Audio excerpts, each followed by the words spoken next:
ভাল একটা খবৰ আমাৰ কাৰণে ভাল সবৰ কাৰণে ভাল অকল আমাৰ নহয় সবৰ কাৰণে ভাল সেইটো হল 6 শিডিউল কাৰ্বি আংলং ডিমা হাছাও আৰু BTC-ত এই যে দুজন মাইকী লোৱাটো সেইটো বেন কৰিছে বেলেগত কিন্তু BTC-ত বেন কৰা নাই কেবিনেটে ডিসিশন লৈছে সেইটো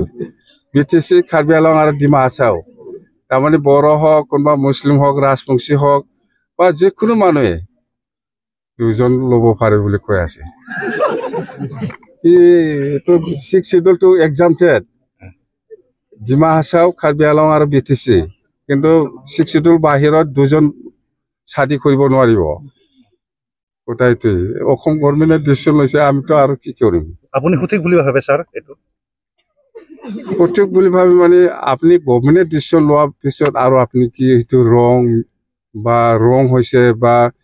ৰাইট হৈছে সেইটো আপনি কেনেকৈ কম সেইটো ইমপ্লিমেন্ট হ'বই ডিসিশন আজিৰ পৰা এছেম্বলি হৈছে 4 দিনীয়া হ'ব 25 26 27 28 29 লৈকে এছেম্বলি হ'ব নাকি 4 দিনীয়া যেনক এই এছেম্বলিত ইন্টারিম সরকার চলাবৰ কাৰণে এই এপ্ৰিললৈকে যাতে সৰকাৰ চলোৱাৰ ক্ষেত্ৰত একো অসুবিধা নাপায় ইয়াৰ কাৰণে কিছু বাজেট কৰিব ইন্টাৰিম বাজেট সেইটোৱে আৰু মেজৰ ডিসিশনটো মই খুলো না এইটো আমাৰ কাৰণে ভাল কম না বেয়া কম মুঠতে গভৰ্ণমেণ্টে ডিসিশন লৈছে আমি ওয়েলকাম কৰিব লাগিব কথা সেইটোৱে